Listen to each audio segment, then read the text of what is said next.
Awesome, thanks. Hello, everyone, and welcome to War of the Stars, a Star Wars podcast. We are coming to you, as always, from deep within the Outer Rim, far beyond the watchful eye of the Galactic Empire. My name is John Mark Tolley, and joining me today, we have a special guest. He is the host of Metatreks and To the Journey on Trek FM. And before you get worried, this is not a Star Trek podcast now. We have not become Trek of the Stars, a Star Trek podcast. I'm not going to try to convert you. Hey, I'm already a Trek fan also, but today we're going to be talking a little bit about the philosophy in Star Wars. And I thought it would be interesting to have someone who was a actual philosophy teacher and has a podcast that deals with philosophy in a different universe, that being the Star Trek universe, and just kind of talk about some of the philosophies in the Star Wars universe. So let's start off with a basic question. Zachary, what is philosophy? Oh, goodness. That's a really hard question, and you could spend an entire semester talking about what the nature of philosophy is. So it's a very hard question to answer. I think it's a simple way to explain what philosophy is in general is probably to say that it asks questions that other disciplines don't ask and can't ask about themselves. There are questions about the nature of reality, questions about the nature of knowledge itself, as opposed to knowledge within any particular field or within any particular discipline, any particular science. There are questions of ethics, things that are what we should do or shouldn't do, questions of character traits, what things are virtuous, what things are not virtuous. These are questions that are just not asked by any other discipline, at least not in any kind of meta sense. Pardon the pun. Yeah.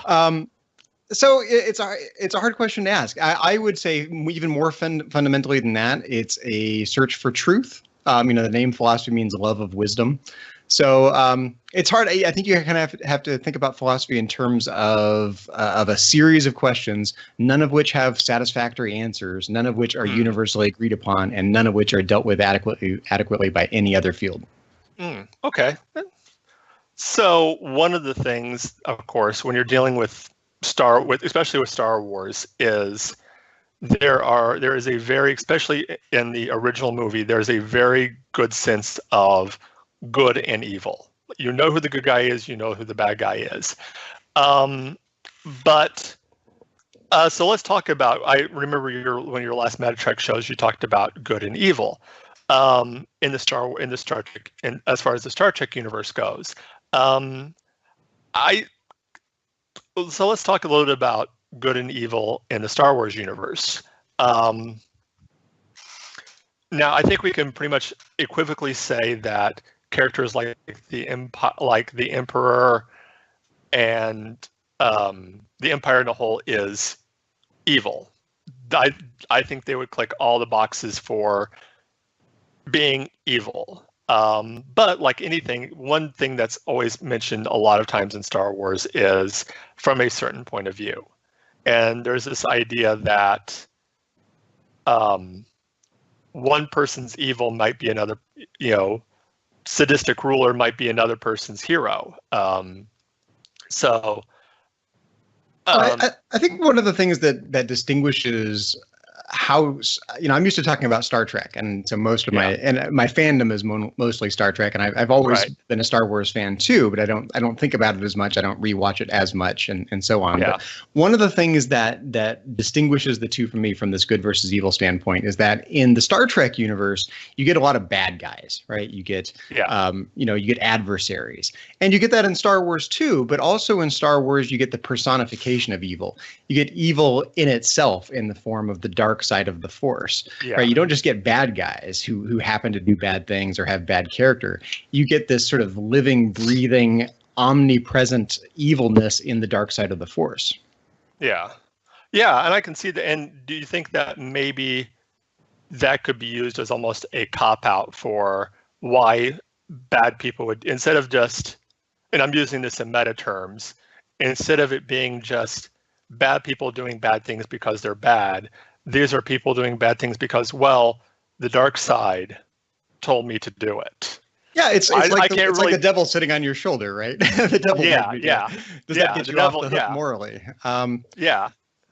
Probably not. At the same time, I think inherent to the Star Wars universe is this idea of free will. You see this in Luke Skywalker, right? He has to decide: does he stay on the planet with his aunt and uncle, or does he go off to join the rebellion? No one can make that choice for him. There's also a sense of, and I think this is the thing that is sort of contradictory about the Star Wars universe, or at least a tension in the universe that's interesting. More so than in Star Trek by a lot, there's this sense of inevitable destiny or fate. Like you're swept along on this current. I think Luke encountering Obi-Wan, Luke joining the rebellion, Luke being part of this grand scheme of the rebellion. Now, how the entire epic story unfolds, there's a fate and a destiny to that is larger than Luke's own free will. And yet, at every turn, he has to decide: do I stay on the planet where it's safe, or do I step out into the unknown and join the rebellion? So this tension between not just free will and like determinism, but it's grander than that. There's a meaningfulness to the fate that you get in the Star Wars universe, I think. Yeah. So does that get you off the hook? I don't know. You could arguably say that characters who've been taken in by the dark side, whether it's Palpatine, whether it's Darth Vader, whoever it is, are they swept along on an inevitable fate, an inevitable current, an inevitable destiny? Or are they just as responsible for their own actions along the way at every step of the journey using their own free will? I don't think that's obvious at all in the Star Wars universe. No, and I think you can almost make the argument that it's a little bit of both, because Yoda makes the comment in I think it was Empire, where he says, if you go down the dark path, forever will it dominate your destiny. And that is true to extent. Yes, you can break away from the dark side, but that taint of the darkness is going to be with you forever. That mark, that guilt, that shame, that's going to be with you the rest of your life. Go ahead. There's also a multi-generational component to it in Star Wars. The entire Skywalker line is to some extent, say tainted, or at least colored or affected by this inevitable destiny. Yeah, and it's almost like this, biblical generational curse. If you read the Bible, you hear about these generational curses, and this is almost very similar to that of, because the father did this, that's going to be passed down from generation to generation to generation.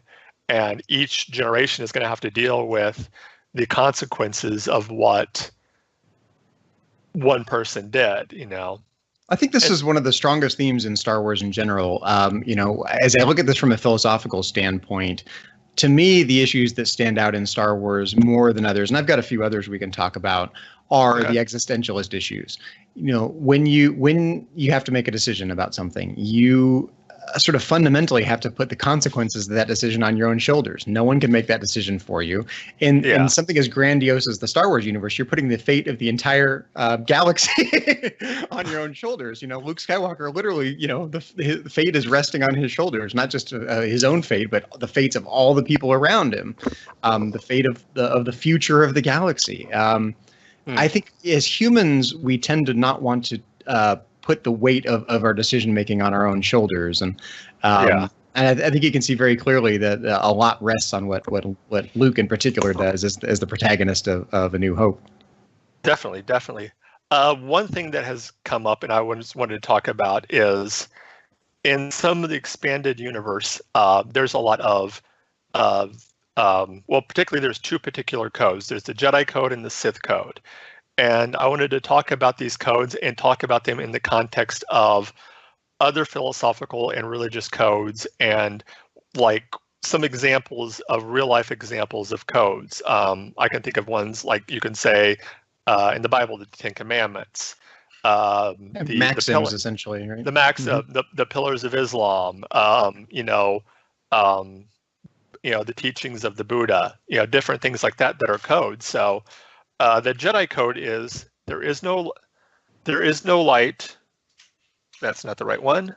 I'm not going to pretend to know anything about the expanded universe that I don't know anything about. So I'm totally depending on you to tell me about the Jedi code. The Jedi code is there is no emotion, there is peace. There is no ignorance, there is knowledge. There is no passion, there is serenity. There is no chaos, there is harmony. There is no death, there is the Force. What strikes me about that right off the bat is that it's not prescriptive. It doesn't tell you what to do or not do. There's a huge interpretive element to what those things mean. Yeah.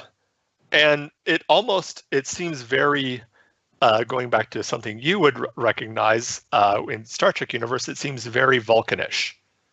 No emotion, no serenity, peace, harmony, very much of, not necessarily doing away with emotions like a Vulcan would do, but being in control of your emotions. I think there's a strong element of stoicism to it. Seeing the danger and letting your emotions run away with you, especially fear. And fear being the path to the dark side, right? Tempering your own fear, tempering your own emotional reactions, learning to control yourself and be in control. I'm trying to think of another way to put it, but tempering or controlling your emotions, that's classically Stoic, letting yourself be swept away on a torrent of emotion. In Star Wars universe, it's the path to the dark side, but for us, it causes a lot of chaos in life. Yeah.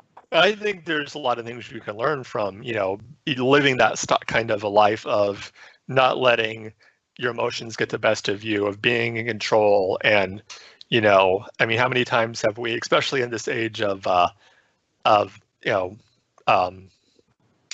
my mind just went blank. I'm sorry.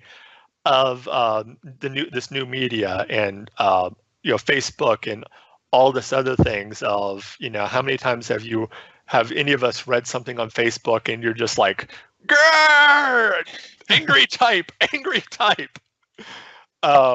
But we've talked about this before in our show too, about just taking a step back and just letting our not letting our emotions get the best of us, and take a deep breath and let that kind of go by. Don't always do it, but how many times do we hear the masters as opposed to the apprentices in the Star Wars universe? Interestingly enough, I think both for the Jedi and for the Sith, both of them say to have patience to their apprentices, right? And I think that's interesting. There's actually some overlap in Jedi values versus Sith values. They both think it's important to have patience. To some extent, they both control their emotions. Palpatine is very controlled in some ways. Yeah. Well, on the counter side of that is the Sith code, which is peace is a lie, there's only passion. Through passion I gain strength, through strength I gain power, through power I gain victory, through victory my chains are broken. What does that last part mean, do you think? My chains are broken. I was with you right up until the very end, encountering this for the very first time. I don't know. It's really interesting, this idea of well, if you understand the mindset of the Sith and this idea of the rule of two. The idea is that there's always two Sith, no more, no less. I think the wording is one to hold the power, one to crave it.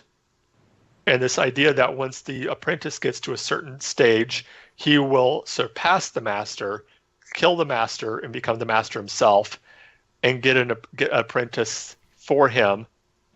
I think I've actually I've seen this happen in the business world. Doesn't this happen every day?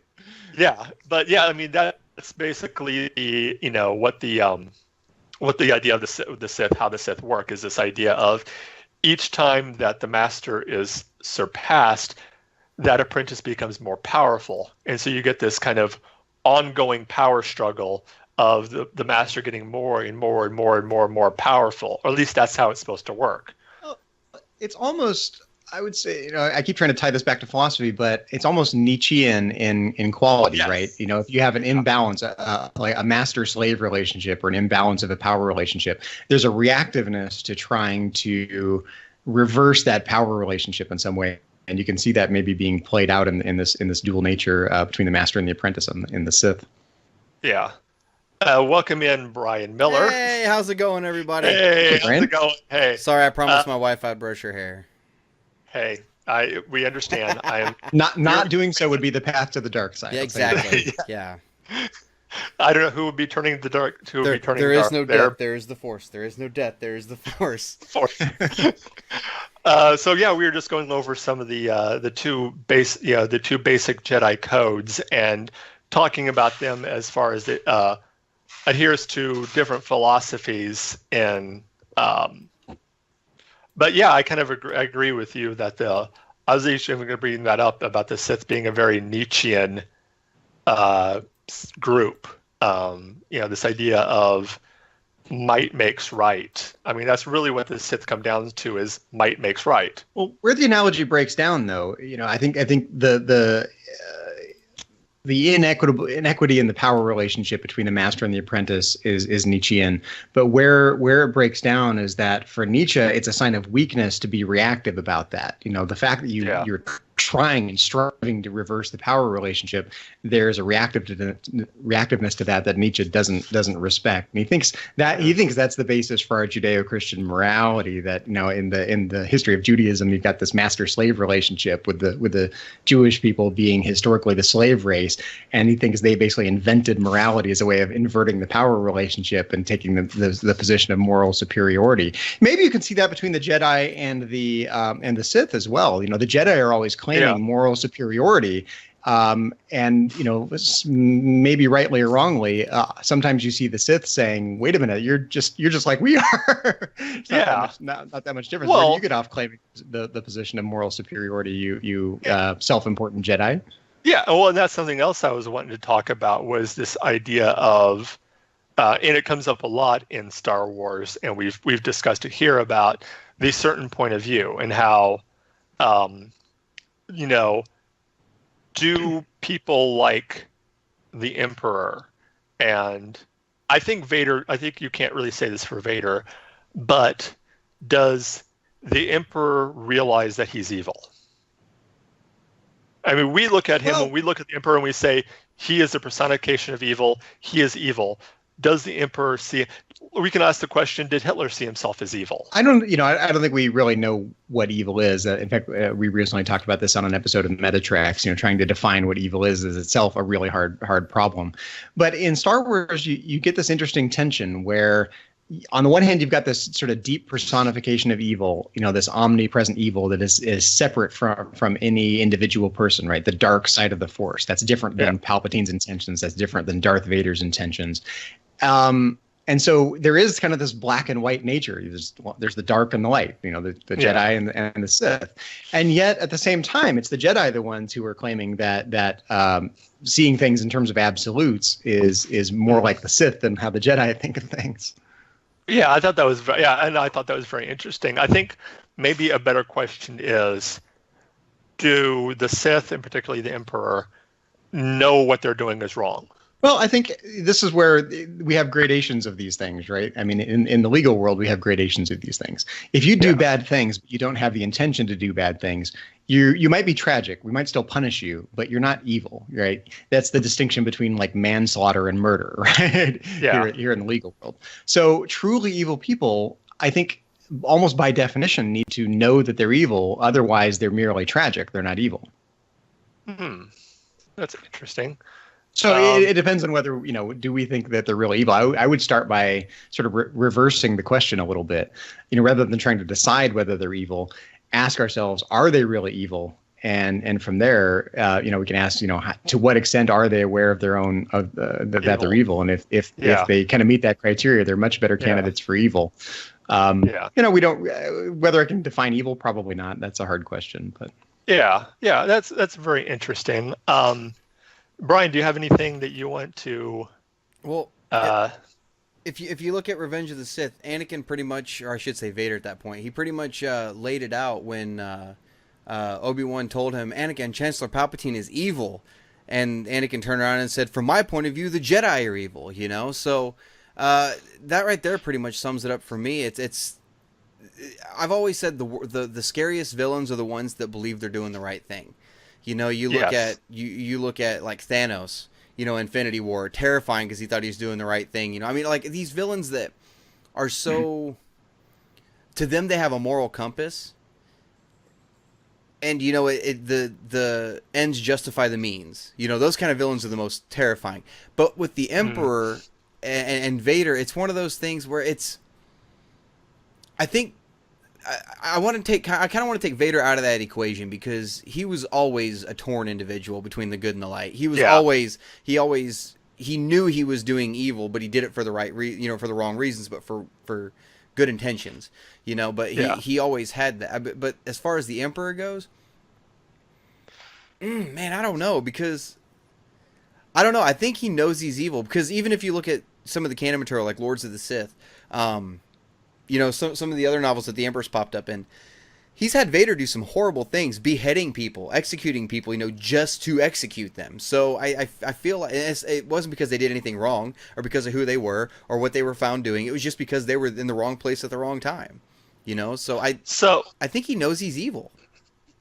So here's a question. This might be a little bit out of your expertise, but then could we consider the Emperor a psychopath? Oh, absolutely. That's more team psychology than team philosophy. Yeah. Well, okay, as I think about this, I don't know if we get enough information to really know what the Emperor's intentions are on screen. So it's interesting to talk about. What I do think we can talk about, though, is whether there's a substantive difference between the Jedi and the Sith. Do the Sith do things that the Jedi wouldn't do? Do the Sith have different principles than the Jedi have? Are they both willing to compromise their principles in the same way? And I think that's the interesting challenge that Anakin, or Vader at that point, presents to Obi-Wan. From his point of view, the Jedi do the same exact things. They kill. They're willing to put means and ends before the means. So if we go down the list of the things that the Jedi, if we go down the list about the things that the Sith do that are morally questionable, can you look at the Jedi and say, well, they do the same exact things, item by item by item by item? I think we get lots of information about that on screen. Yeah. Well, even in some other canon novels also, because you look at Dark Disciple, the Jedi decided that they were going to try to assassinate Count Dooku, toward the end of the Clone Wars, and they even said that's not who the Jedi are, and even the Jedi were fighting each other about it, and finally they decided to do it, and even Yoda was like, this is a dark path, but we got to do this, so. You could say that there's a difference in scale, right? Maybe the Jedi are willing to do these surgical strikes, right? They're going to take out Count Dooku, one by one, take out the ringleaders or whatnot. We do that all the time, right? We'll go assassinate people in this country if we think it can save millions of lives by doing it. Send in SEAL Team 6. But we don't do genocide. We don't start wars. We don't, right? So even if there's a not a qualitative difference in the nature of the actions, there's certainly a difference in scale and how the Sith apply it versus how the Jedi apply it. Well, and I think even with the Sith, I think they might look at scale differently. I think it was Stalin who made the famous quote: "One death is a tragedy. A million deaths is just a statistic," or something to that effect. So they might look at that type of scale as something differently of, yes, we killed millions of people, billions of people, but it was in their mind for a greater good. Yeah, it was to bring order to the universe. And it raises philosophically, it raises these just classic ethical dilemmas of the difference between consequentialist ethics or utilitarian ethics and Kantian or rule-based ethics, right? If you're willing to say, okay, if we take out one person, but we can save millions of lives by doing that, that's a classic utilitarian trade-off, right? You're trying to maximize benefit and minimize harm to the greatest number of people. So you do whatever it takes to do that, even if it means killing someone. Versus a rule-based ethics and a code, whether it's the Jedi code or the Sith code, although they're not spelled out very clearly. They're more like aphorisms than I wouldn't even call them a code. It's almost like they're vaguely defined aphorisms. But if you have a moral code like don't murder, that's very different than it's okay to murder as long as you can save a million lives by doing it. Yeah, definitely. So, okay. Brian, you got anything or? Well, it's sorry. No, you're good. In canon now, in this new Disney canon now, the good and evil lines really aren't as defined as they used to be. at all. I mean, like you've even seen it in, you know, films like Rogue One when you see Cassian Andor shoot the informant in the back because he couldn't climb out, you know, and the troopers were going to find him anyway. You see stuff like that. Hell, he even says during the film, you know, we've all done things. We've assassinated people. We've done this, you know, and it's, you know, but it was always because the ends justified the means.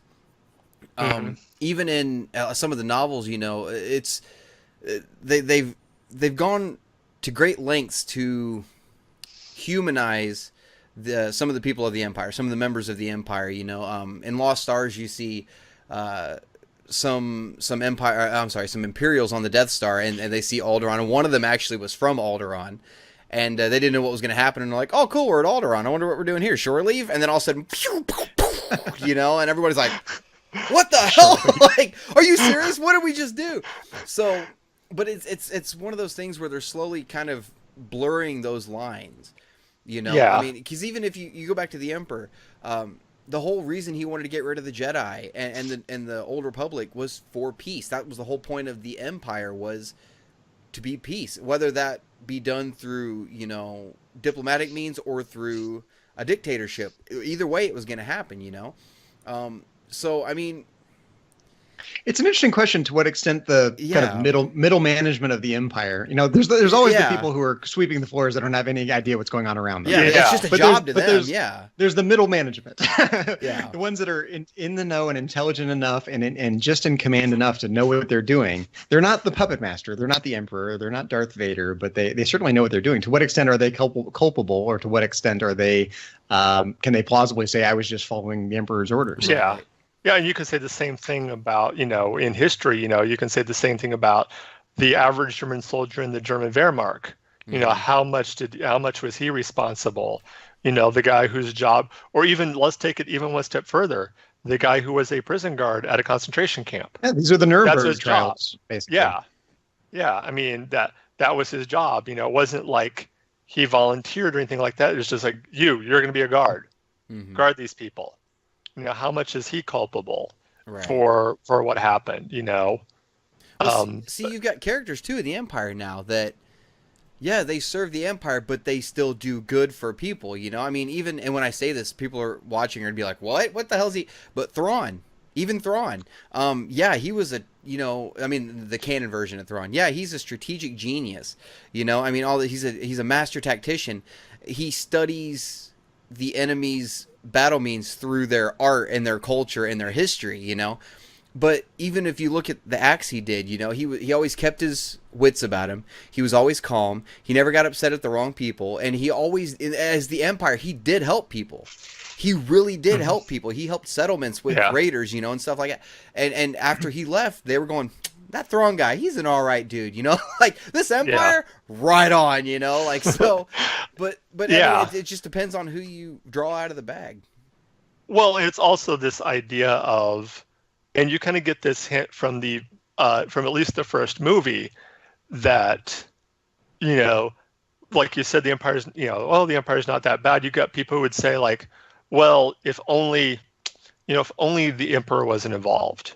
If we could have an empire without the Sith, it would be perfect. Or because of how the Emperor kind of took himself out of the picture almost, it was kind of a background picture, you know, puppeteering, but not really in the public eye. You could say things like, well, if the Emperor really knew what was happening in the Outer Rim, if he really knew what was going on over here, things would change. But like saying, you know, that's like saying, you know, Nazi Germany without Hitler would have been pretty okay. Yeah. Yeah, exactly. Exactly.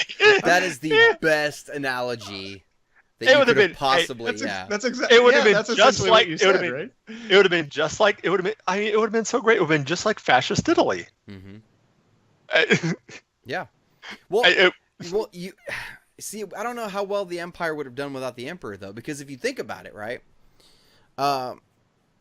Once the Emperor was dead in Return of the Jedi, the Empire fell apart. It was a power struggle.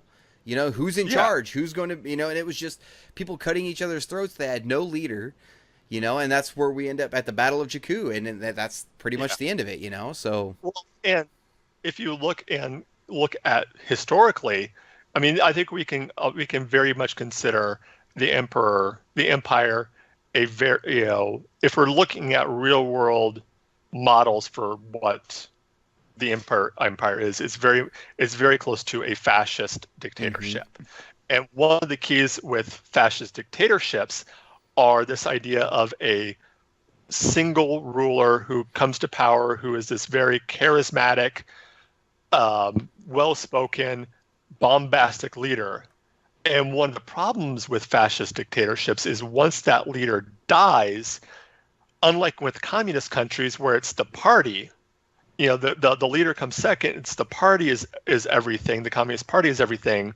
With a fascist, it's this one leader who's the kind of the embodiment of the party or the state. Once that leader dies, unless there's another leader that's just as charismatic, it all falls apart. Mark, so, I mean, we see you're pretty enthusiastic. I think you've got a good shot at being a fascist dictator someday.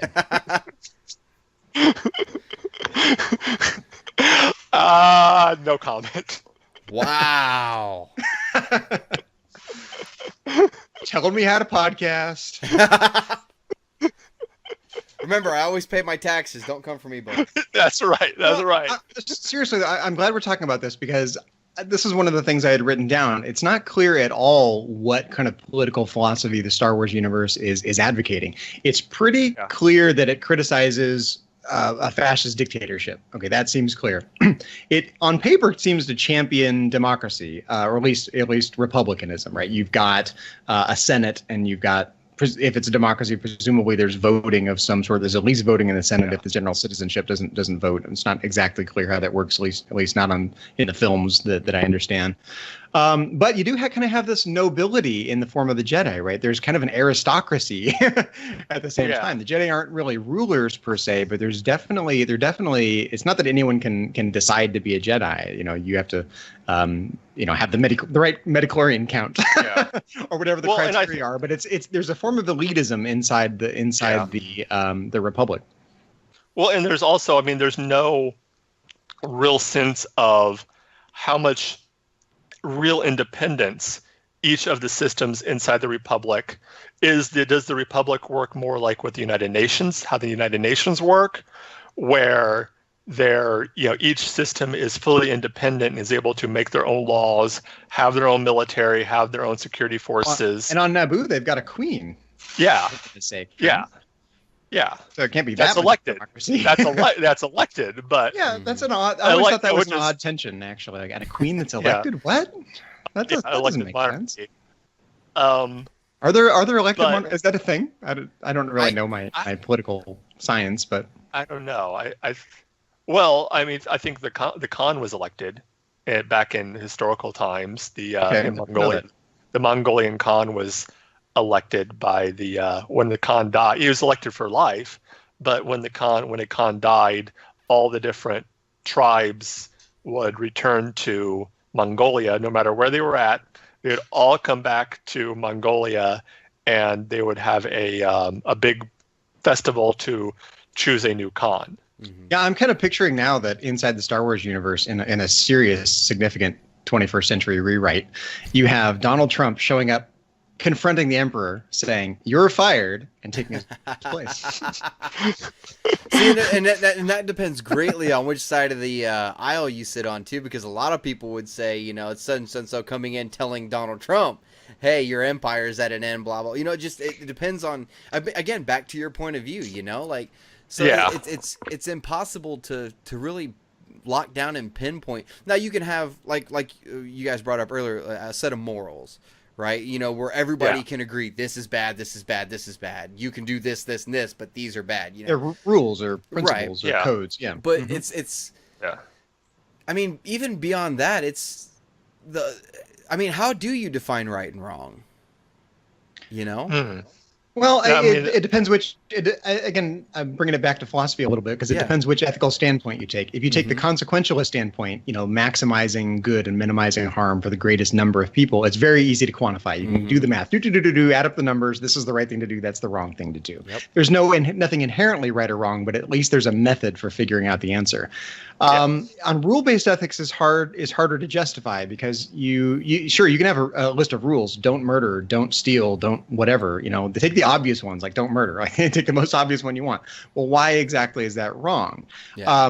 Philosophers like Immanuel Kant try to give some rationality for this rule-based ethics, claiming that some of them are inherently more rational, that if you take certain potential rules and try to universalize them, some of them are rational and consistent, and some of them become inconsistent. So things like not murdering, that's a great ethical principle because you can universalize that. If you take something that's obviously immoral, like whenever someone pisses you off, it's okay to murder them.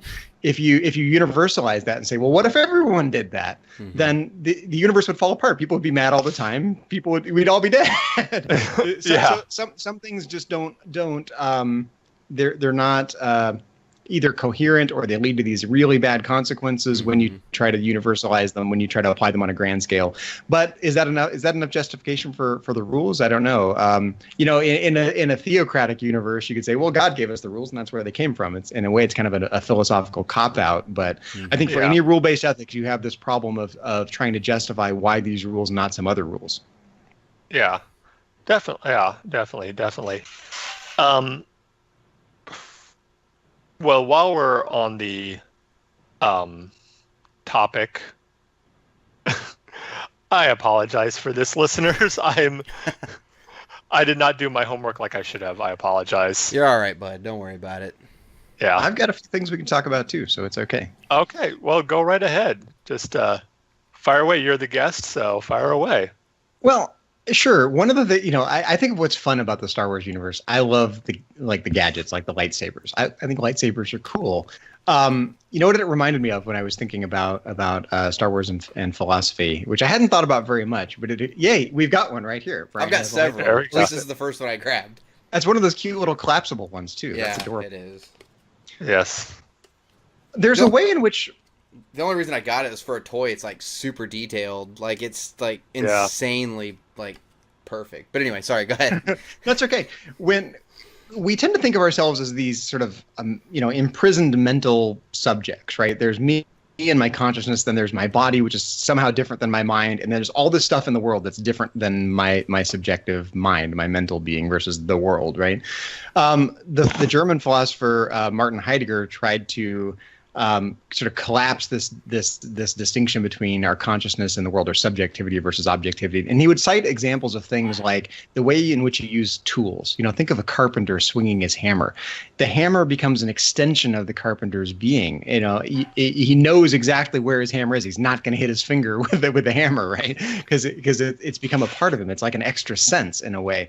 And the Jedi's use of the lightsaber seems really similar to that. Someone who's not trained in the use of a lightsaber is going to be clumsy with it. They're going to drop it. It's a mere object, an annoying one at that, if you don't really know how to use it, a dangerous one. But for the Jedi or the Sith, someone who's well trained in using a lightsaber, it becomes an extension of who they are, breaking down the subject object distinction. Yeah. Well, I think you see that in the fight scene at the end of Force Awakens, when you see Finn with a lightsaber. You see that he's very clumsy with it. He's just basically using it like a club to swing at whatever he can. And even Rey, to some extent, is kind of the same way. When she first gets that lightsaber, she's very clumsy with it and very just whereas you see someone like Luke, especially in Jedi, and Vader and Anakin, they're very, like you said, it's an extension of who they are. Yeah, extension of their body, maybe, in a way. Yeah. Yeah, the Heidegger had these two terms, which are clumsy because they're a translation of these kind of compound German words. One is ready to hand versus present at hand. Most of the things in the world are just merely present, right? They're not tools. They're we trip over them. They take up space on my desk. They're present, but I don't care about them. Then there are the things that are ready to hand, things you're ready to use because you're a master and you know how to use your tools. And these objects can kind of fall into one of these two categories. And it's I think all tools are like that. For no matter what if you're a programmer, then your keyboard is ready to hand, right? If you're a carpenter, it's a hammer. If you're a Jedi, it's a lightsaber. But that's an interesting distinction about the different ways we approach things in the world that are supposedly different from us. Well, let's talk a little bit about the Force itself, and how the Force kind of works and what exactly it is. I mean, can we look at the Force as a deity?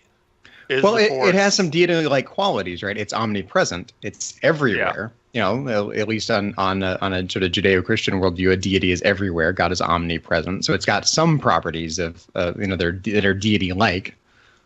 But then the question is the Force itself, is it sentient? Does it understand? Or is it merely a tool? Is it merely something that can be molded and used? Is it like, and I think you get almost, even in the Star Wars universe, you get almost differing opinions and ideas, and being told, like in the original trilogy, you're told the Force is a force. It says it surrounds us. It surrounds all living things. It almost has this Spinoza-like quality to it. Are you familiar with Spinoza's sort of cosmology and view of reality? He was basically a pantheist. You know, he thought that God is everywhere. God basically is nature. So the omnipresence of God forces you into saying, well, God is everything. So right. So in that sense, it kind of has this. Not deity. And so, if we're going to ask the question, like, is the Force a deity? Like, we have to ask, well, what is a deity? Take a Judeo-Christian deity, because that's the one we're mostly familiar with, probably, right? Is God transcendent, different from the universe, sort of above and beyond and radically separate from the universe? Or is God somehow identical with everything in the universe, being omnipresent? And there's a tension in that in Judeo-Christian theology about the nature of God and how to define, what a deity is. You can ask that same question about the Force, right? If the Force is omnipresent, does that make it more impersonal, like Spinoza's view of God as being equivalent to everything around us? Or is it somehow transcendent? If it's transcendent, then I think you can ask, is it conscious or is it not conscious? Is there an intentionality to it or is there not an intentionality to it?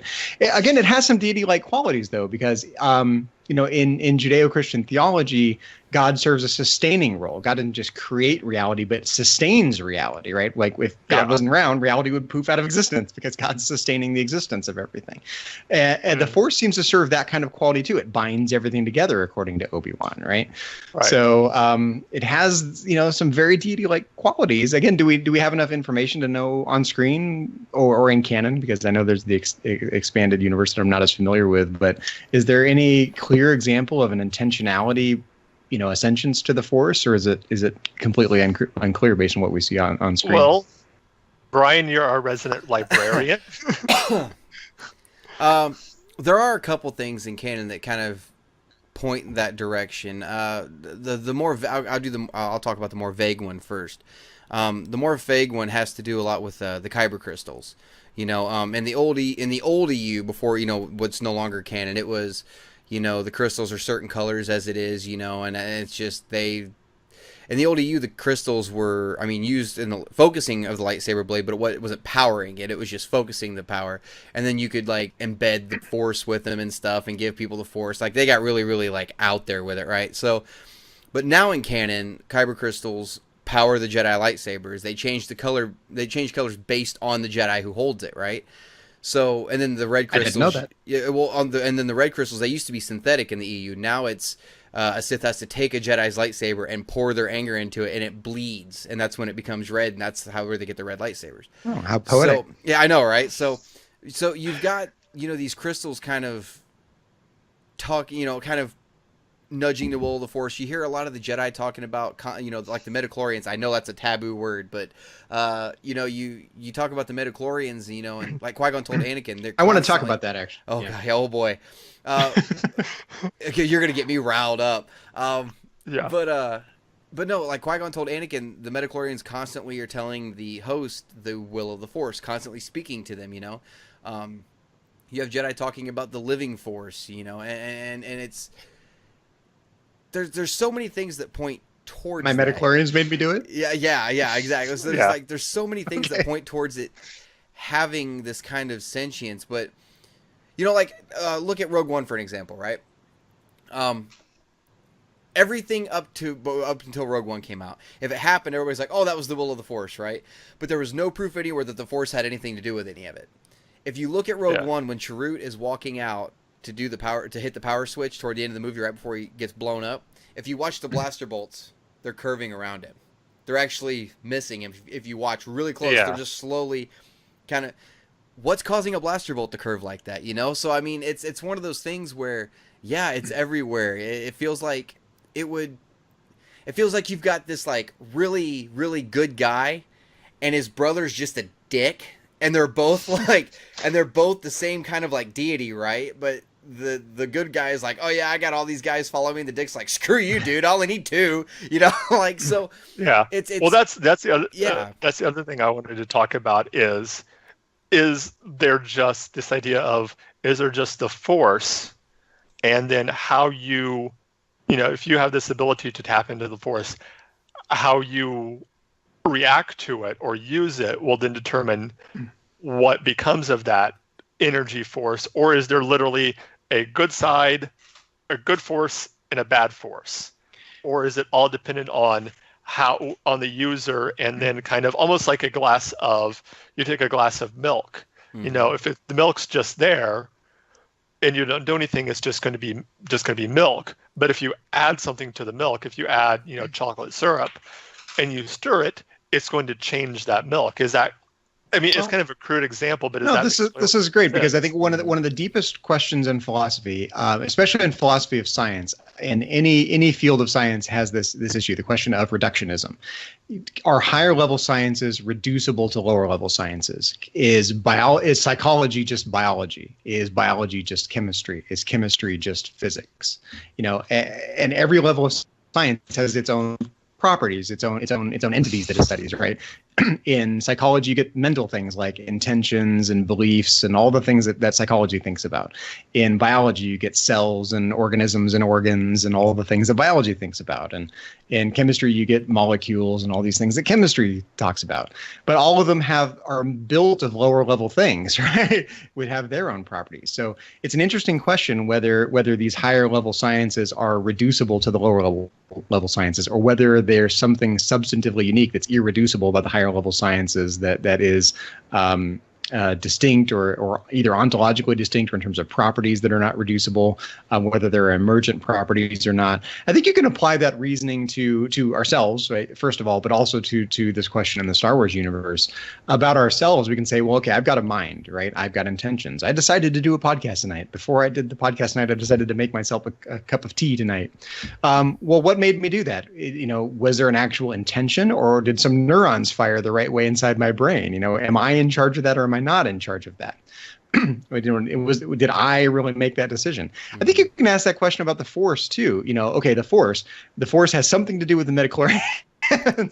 What the Jedi decide to do or the Sith decide to do has something to do with what their midichlorians told them. So can you take these higher level concepts like the Force, or even something as vaguely defined as what the midichlorians do, or can you take either the Force or people's individual decisions and reduce it to something like midichlorians? Is that the right way to think about it? I think you can see what George Lucas was trying to do there. I think trying to naturalize or scientifize. Well, one thing, the Force, which lacks dramatic appeal, and that's why it's inherently dissatisfying, I think. Scientifically, we try to do that all the time. You go, well, if you really want to understand psychology, you need to understand neuroscience, and if you really want to understand neuroscience, you got to understand some biology, and if you really want to understand biology, you got to know some chemistry, and we do that all the time, and that's sort of the intelligent way to think about the nature of reality and its hierarchical relationships. One thing that I've and we talked about this in one of our early broadcasts. We did a episode on Star Wars and religion, and coming from a Christian background myself, one of the things that kind of struck me with the midichlorians is they seem to be almost the closest I can get to them from a Christian viewpoint would be the Holy Spirit. And this idea of especially in Christian faiths that are Protestant and I can't even think of the word I'm looking for, but this idea of the Holy Spirit being it serves a messenger function. A messenger, it tells you what God's will is. It helps you, it leads you. It's a helper. Jesus even said before he left that speaking of the Holy Spirit, I would send you a helper. And Christians believe that that is the Holy Spirit. He's that helper. And the midichlorians kind of fit that role, I think, of being this. They're not the Force itself, but they're connected to the Force, and at least the way it's explained in episode 1 is they help tell the Jedi the will of the Force. Is that explained in episode 1? Maybe I just don't remember because I didn't rewatch them before we recorded today. Yeah. But I have this kind of naive take on it because I don't rewatch Star Wars very, very much, honestly, and I'm not familiar with the expanded universe. I remember the midichlorians being described as kind of the thing that empowers, the thing that kind of gives you access to the Force. But I don't remember being. Maybe I just don't remember it, and that's entirely true. Yeah, I think he said they're microscopic being. Yeah, because Anakin asked, "What are midichlorians?" and he said, "Midichlorians are microscopic bacteria that live in our blood cells." And he said there's symbiotes with them, and he said they constantly speak to us, telling us the will of the Force. That's what it is. Yeah, interesting. Yeah. So very much one at a time. Do the midichlorians disagree amongst themselves? Well, see, maybe I was like, that's not what I heard. Why are you telling him that? That's not what he said. But midichlorians is one of those things. You have these scientific advances, right, and cultures, like for us, we used to believe the Earth was flat. Well, most of us don't anymore, but some, anyway, it's one of those things where, we thought the Earth was the center of the universe at one point, and then we thought, everything revolved around the Earth, and we proved that wrong. I keep hoping that midichlorians is one of those things where they're like, oh crap, there's no such thing. We were completely wrong about that. We just thought that's what it was. This is great. I'm glad we're talking about this because I think Han Solo has a really interesting perspective on this. He takes the position of skepticism about everything. He doesn't believe in the Jedi's voodoo tricks, right? Essentially.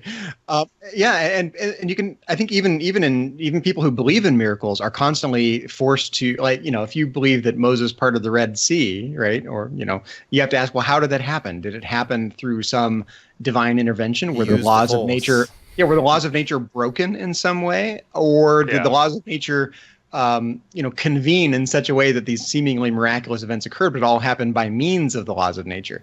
And I think you can ask that about the things you see in the Star Wars universe, right? All the these magic-like powers that people who are strong with the Force seem to have. Do they have this kind of mystical power to them? Or is Han Solo right in taking this position of skepticism, basically saying that's a magic trick and it happens through some naturalistic means, maybe something like midichlorians have their own very naturalistic laws of nature? Well, if you think about it, there are Chinese monks that know how to fly on Earth. Like right now, they've been proven they can levitate. And it's just based off of using the energies of their own body and manipulating it.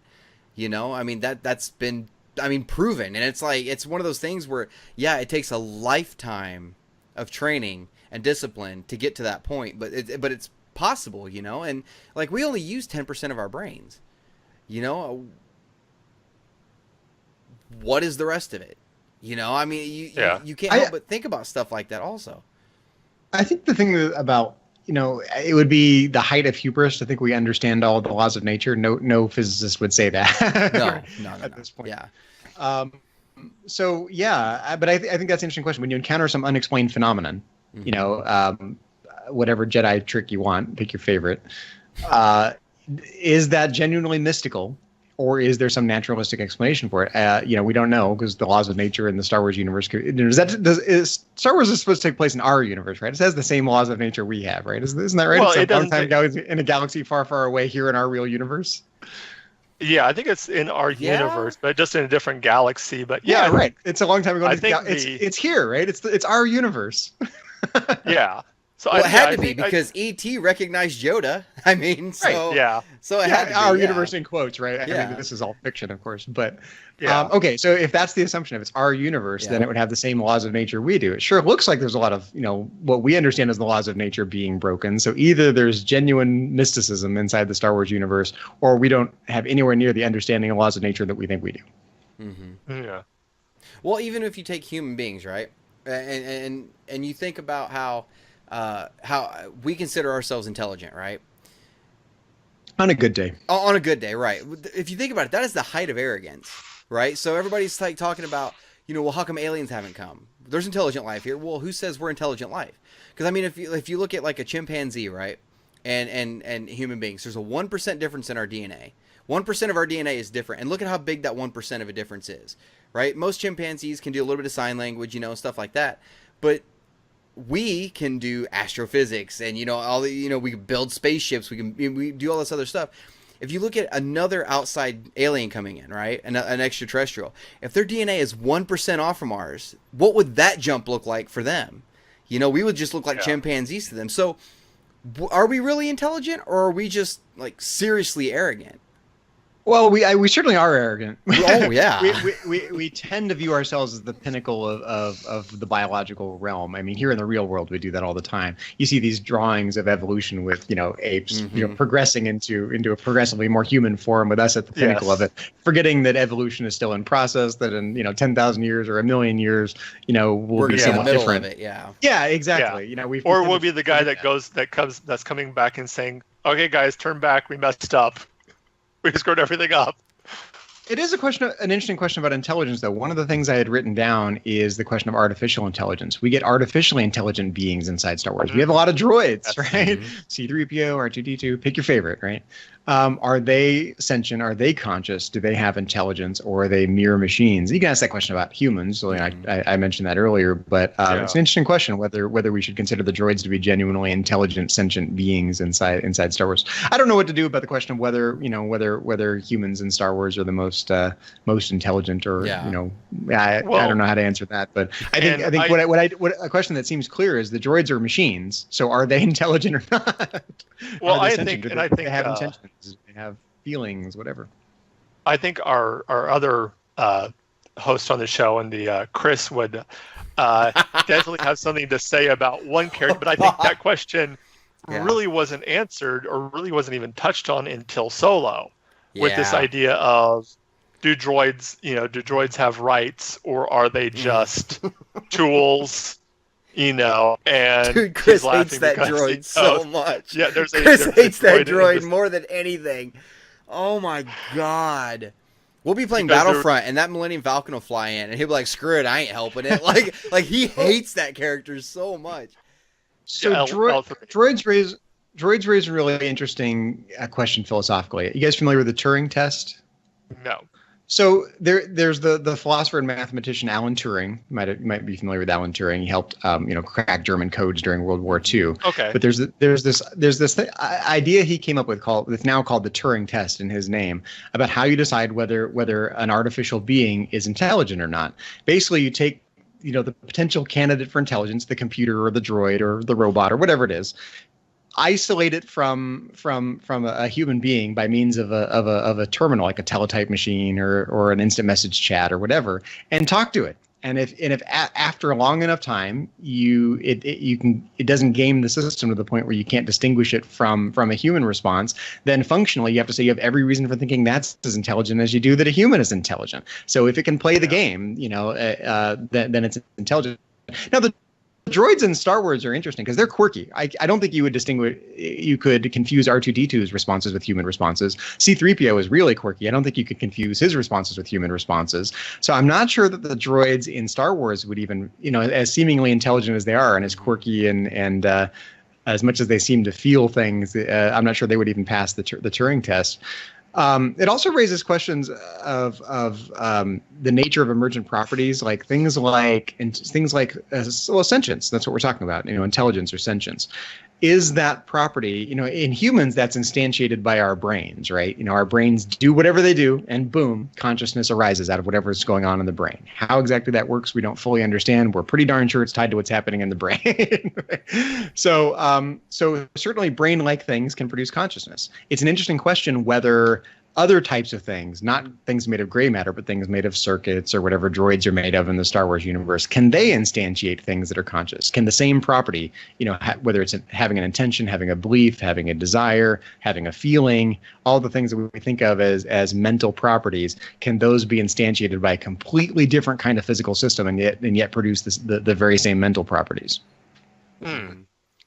That's called multiple realizability.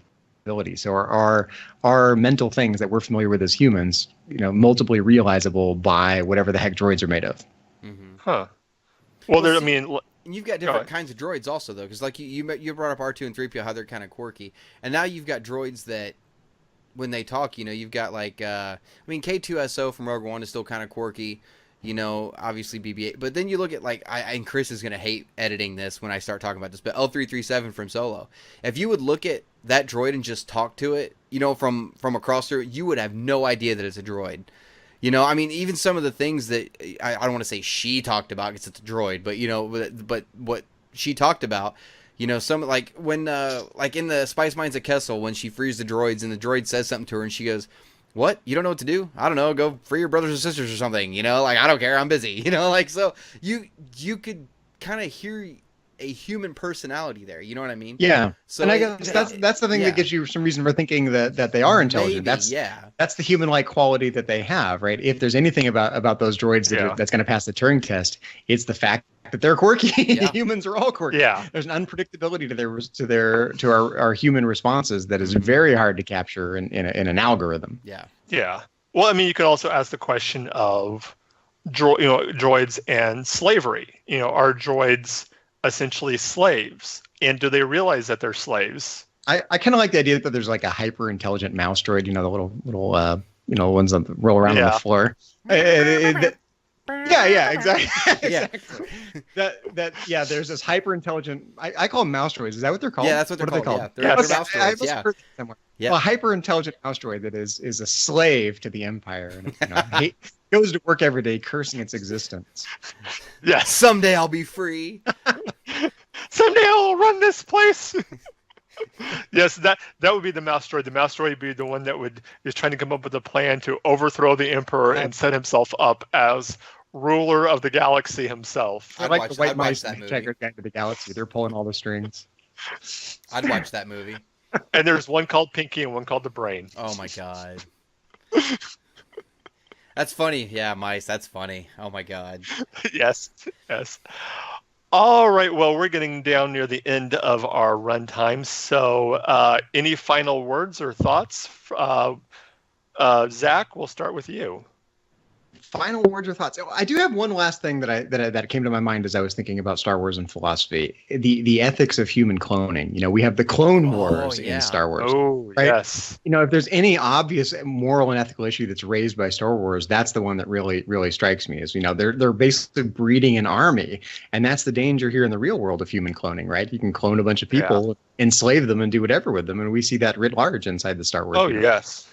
Again, I don't have any deep thoughts about that. I think it raises all these interesting ethical issues. Yeah, it definitely does. Not using other people as a means to an end, you know, whether it violates moral codes and whatnot. So I don't have any real deep thoughts about it. But I think, you know, if you wanted to talk about human cloning, you could point to the Star Wars universe and go, look at what happened in Star Wars. This is why this is bad. Yeah. Well, in the Clone Wars TV series, there's several episodes that really hit on what these clones went through and how they were essentially viewed as tools.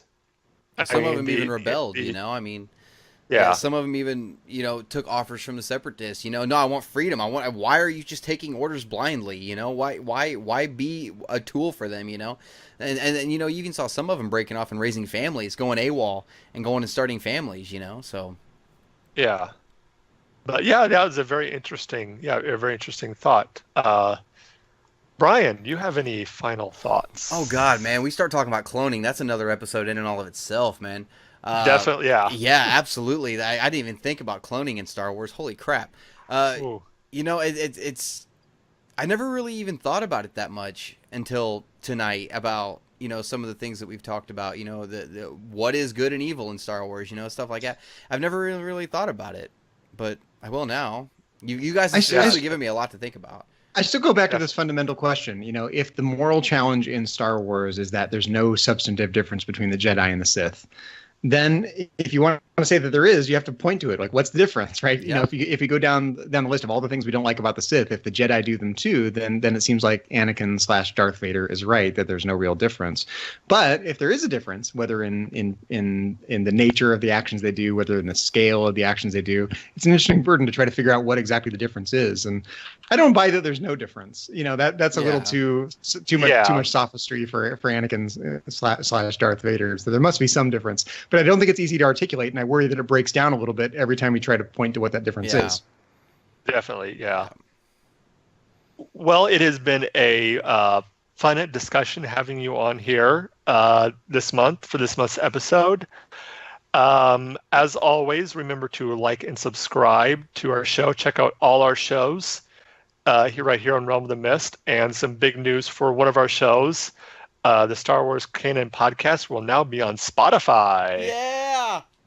That is awesome. Just got the word today. Yes. They're up there, yep. Awesome. We got to figure out how to get the rest of the shows up there, too. Yeah. Definitely. You can find me as always, on all social media platforms. On Facebook, I am Mark Tolley, and on the Twitter machine, I am John Mark Tolley 1, because I am the number one John Mark Tolley of all time on Twitter. You can also find me on. You can also find the Facebook group Realm of the Mist, and the War of the Stars. I cannot talk today. I don't know why. It happens to the best just of search us. both of those. Brian, where can they find you at? Oh, you guys can find me at the YouTube channel Star Wars Canon Library. We keep all the canon material in chronological order there. You can also visit the website, StarWarsCanonLibrary.com. There's an entire timeline there, cover art for all the comics, contact us page, even a Clone Wars chronological list there. Make sure to visit the Facebook page, because we do Facebook live Q&As every month. It's just simply Star Wars Canon Library. You can also visit StarWarsCanonPodcast.com now to find a list of all of the episodes of the Star Wars Canon Podcast. And like Mark said, we are now, as of today, we are on Spotify, hoping to hear back about the iTunes notification here before long, but we're getting there. So make sure to check all those out, and make sure to check out the Patreon page as well. Chris Stolley and I are doing the Canon Podcast. We're doing Jedi Issues coming up for the patrons, where we're talking nothing but Star Wars comics. Oh God, what else have we got going on? And Breaking the Fourth Wall. You guys can find me on Breaking the Fourth Wall every week. So it's, I guess, damn, I didn't realize I was that busy. I really didn't. You got a lot going on. But yeah. Yes, Patreon. On top of a 45-hour a week day job, so. Yeah. Zachary, where can the people find you and hear you at? Yeah, you can mainly find me on the Trek.fm podcast network. I host 2 podcasts there. You mentioned both of them earlier in the show. One is called Metatreks, Star Trek Philosophy Podcast, where if you want to hear me talk about Star Trek and all things philosophy, you can find me over there if you like listening to me talk about philosophy, if I haven't bored you to tears.